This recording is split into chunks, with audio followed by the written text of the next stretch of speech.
За сайн байцгаана хүүхдүүдээ. Өнөөдөр та бүхэндээ математикийн 2024 оны шин А хувилбарын задгаа даалгаврын үргэлжлүүлэн бодолтыг хүргэе. Өнөөдрийн талгаар бол 2-ын 2 дугаар задгаа даалгавар байгаа. За өгүүлбэрийн уншиж зөмөрөө АД гэдэг маань одоо энэ тэгшинцэд параллел хэмт өгсөн байна тий. Тэгээд тэрний дээдлийн ирмэг болох АД нь 2 язгуур 2, АДЦ нь 2 язгуур 11, АДH нь язгуур 5 гэх ингээ 3 хэмжээс нь өгсөн байна тий. Өргөн өндөр уртыг өгсөн байна. За тэгвэл одоо бидний зорилго бол D оройгоос одоо энэ D оройгоос шүү дээ тийм ээ. Энэ D оройгоос AC H гэсэн энэ ягаан хавтгайг хүртэлх зайг болгоорой гэж. Тэгэхээр зай гэдгээр юуг ойлгох вэ гэх юм бол манайхан бишмэн төвлөр буулгах нь өндөр нь гэж ойлгох нь тий. Одоо энэ ягаан суурьтай AC H гэсэн ягаан суурьтай D оройтой энэ пирамидын өндөр гэж ойлгож болох нэ. За нэгдүгээр бодлого нь болохоор ADH гэдэг нүүрний энэ тастай тий. Энэ ADH гэсэн нүүрний энэ тастай талбай болгоорой гэсэн бодлого байна. За тэгвэл бодолтой харъя зөмөрөө.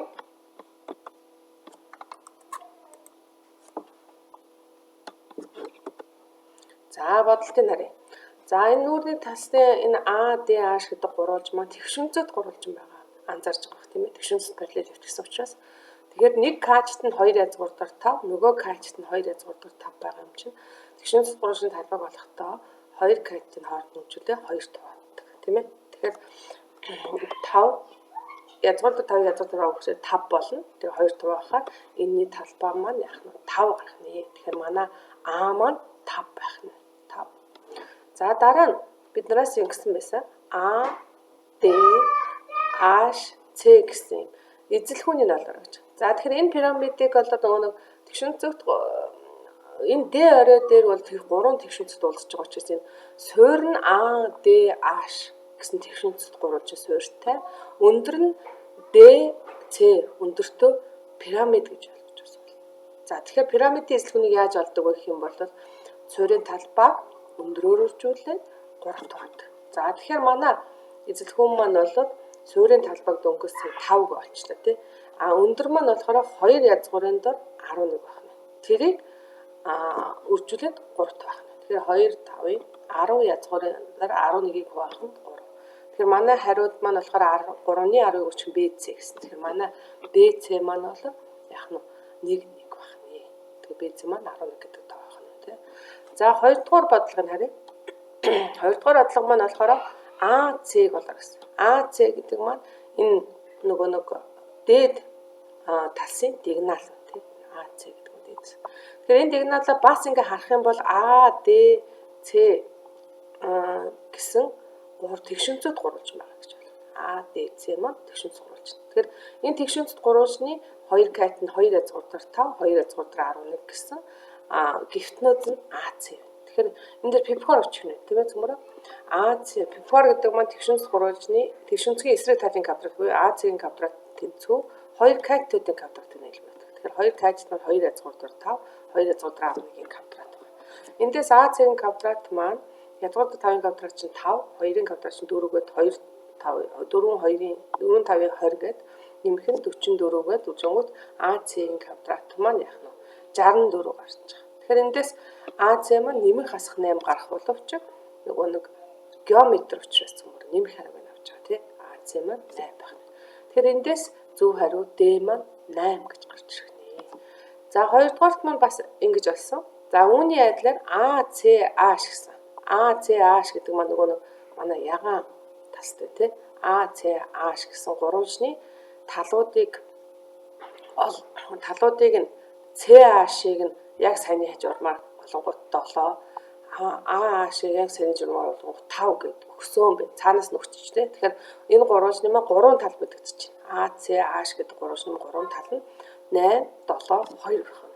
Тэгэхээр гурвалжны 3 тал нь мэдэгдэж байхад энд гурвалжны талбайг олоорой гэсэн тий. Тэгэхээр гурвалжны 3 тал мэдэгдэж байхад гурвалжны талбайг болдог. Героны томьёо гэж байдаг. Тэр маань юу байдаг гэх юм бол периметрийн хагасыг гэж байна. Периметр гэдэг маань юу вэ? Гурвалжны эргэн тойрны талуудын уртуудын нийлбэрийг 2 хуваасныг периметрийн хагас гэж нэрлэж байгаа. Тэгэхээр энэ маань 10 гарч. За ашиглаж болдог. За тэгвэл яаж болдог вэ? Энэ гурван юм талбай тэнцүү периметрийн хагасыг үржих нь хаалтаа нэгэ периметрийн хагасаас эхний талаа. Үржих нь периметрийн хагасаас хоёр дахь талаа. Үржих нь периметрийн хагасаас гурав дахь талаа хасж болдог. Тэгэхээр манай периметрийн хагас маань 10 юм чинь 10-ыг үржих нь хаалтаа нэлээ 10-аас асах нь 8, үржих нь 10-аас асах нь 7, үржих нь 10-аас асах нь 5 гэж гаргана. За ингээд хасчингууд АЦА шиг гурван гурван маань талбай бол яах нь 10-ыг үржих нь 2, үржих нь 3, үржих нь 5 байна. За энэ 2 5 2-ыг үржичээ тэгвэл 10 болно. Тэгэхээр 10-ыг үржих нь 10, үржих нь 3 болно. Тэгэхээр язгуураас 10-ын квадрат чинь 10 гарлаа. Тэгэхээр язгуур дээр 3 болдог. Тэгэхээр манай АЦА шиг гурван талбай бол 10 язгуурын дор 3 байх нэ. Тэгэхээр манай F маань 1, E маань 1, F маань тэг байх нэ. За ингээ 2 дугаар бодлого маань болчихлоо. За одоо 3 дугаарт нь параллел пивтийн D оройгоос гарсан АЦА буюу нөгөө саяны бидний нэг ягаан гурвалжин байна тий. За энэ ягаан огтлын гурвалжны талбай хүртэлх зай ингэж олно гэсэн юм байна. Ингэж олно. За тэгвэл бодолтыг харъя змөр. За энд нэг эзэлхэн гэж байгаа. Яг энэ дээр болсон байна тий. Энэ бодолт нэг дээр АДЦА гэсэн пирамид маань нөгөө 4 талтай байгаа тийм дөрвөлээ гурвалжнаас бүтсэн. Тэгэхээр энэ пирамидаа эхлээд энэ нэгдүгээр бодолтон дээр бол бид нар суурийг нь АДАш гэж авч утсан тийм АДАш гэж авч утсан. Өшөө бас ингээд нөгөө ягаан суурь буюу энэ АЦАшаар нь бас суурь гэж авч үзэж болох юм.